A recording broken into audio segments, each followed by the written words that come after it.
just like me, or the her I now meant to be. Bye, everyone's got one, I'm so excited. I'm gonna look so dumb, and I could learn to walk and talk like you, or I could learn to try something brand new.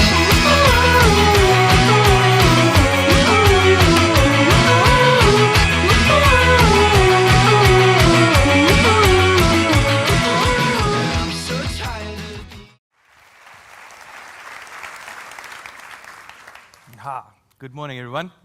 I'm very glad to be here. It's actually my second time at Westerford, and this time is a way bigger crowd. Okay, so yes, my name is Dries and yeah, I do extreme sports for people with disabilities and adapted surfing for the less fortunate people with disabilities living in South Africa. My story started when I was in high school. All my life I trained athletics and rugby. I played Cranwick for 3 consecutive years, athletics 5 consecutive years in the SA, in the national squad. So sport was my thing. It was what I was set out to do. It was my goal since I could remember. I think I was 9 years old when I started playing rugby, and that was my vision, and I was there. 2 weeks after my last Craven Week in 2008, in my final year of school, I had a car accident. We were driving in the Toyskloof mountain pass just between Paul and Worcester, and you probably know it. And a truck came on my side of the lane on the turn and took the turn too wide. It basically just drove me off the road, and I had to swing out, and I went over the edge. And wasn't wearing a safety belt. Sad. And then as the car tumbled down, I fell out of the car, and with this, my spine snapped, and I broke my back, which left me paralyzed from my chest down. So no feeling, no movement. Everything still works fine, but I have no control over it. So, yeah, that kind of changed the story. And I had to reevaluate everything, start from scratch. And I went to Stellenbosch University, where I studied psychology, thinking that psychology will help me with my personal problems, which actually didn't. The whole thing, what I discovered in Stellenbosch was I was freshly out of school, in varsity, whole new setup. I was in a technical high school in Dries, Worcester, and I went to study a BA degree, which is something completely different from what I was taught at school. All my friends were at tech, different universities, and I was alone with this new change in my life. And that whole thing, discovering myself in a new environment, it really makes you think, makes you look different at stuff in your life. You know, when you really lose everything and have to start from scratch, building things up. When you had a plan, I had a plan. I was set, I was there, and now, boom, nothing. I had to start from scratch. Something that I always did, what I always went to do after a rugby match or training, whatever, I went to surf. You know, those of you guys who surf will know it's a unique thing. It's something you can't really put into words to justify what it's like. You know? And surfing was something that made me chill out. And I went back surfing after the accident, and oh, it was a disaster. I went into the ocean, and these legs were like dead piece of bamboo knocking me in the face, rolling in the water. It wasn't fun. And as time went on, I still went back to the water, find my way, and eventually I got to a point where I thought, okay, well, this is great, it's working for me, and I'm going to show other people how it's done. And what it means to, what it can mean for someone losing everything and still doing something that really puts you out there, and at the same time, you have a time of your life. So there's a video that I'm going to show you guys on what exactly adaptive surfing is about, and what we've been doing as Extreme Abilities and me as an individual to help other people in similar situations. How's it going? Hey, it's not too bad.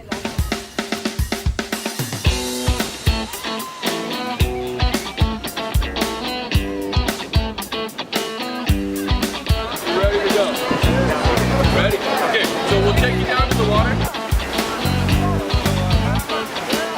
My name is Julie. I'm in Big Bay Beach and I'm having fun. It's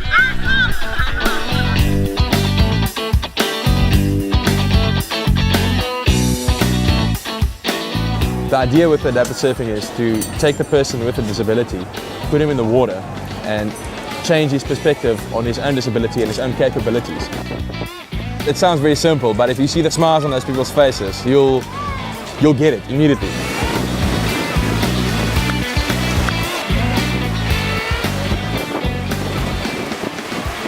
My name is Dries and I'm the chairman of Extreme Abilities. At my final school here, I had a car accident that left me paralyzed. Before the accident, I was big in sports and surfing was like one of my greatest passions.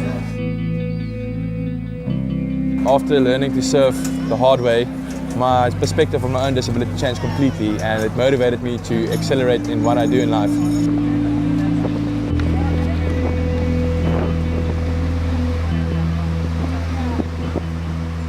I decided I want to do a surfing instructor course with the guys from Surfing South Africa.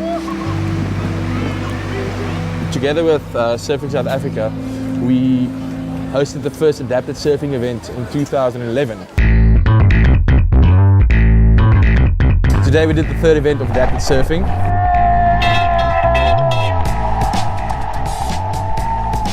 It's bigger, better, and a lot cooler than the previous events.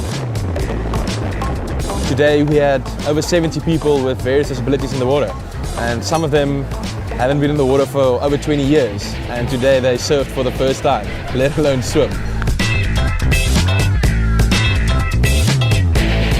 It brings back feelings that you thought you would never have.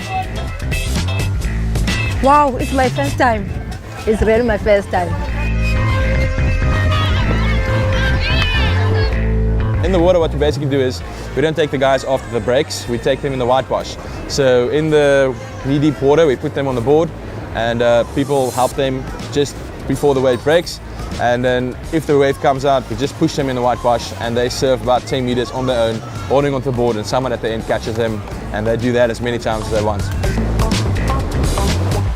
It was an awesome thing. I would like to do it again. I want to go again, but my mother. For normal surfers, riding a tube, that's their thing. But I mean, for someone that hasn't been in the water for 20 years, riding a little whitewash, that is worlds of change.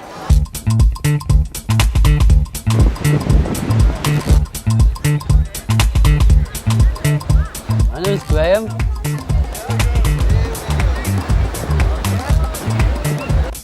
I'm 22. This guy is just trying to help me. What's up? It was brilliant. I've never seen that film in my life.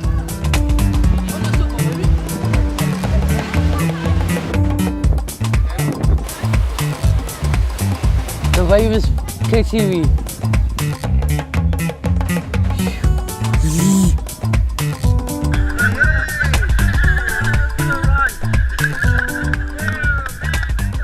Surfing school.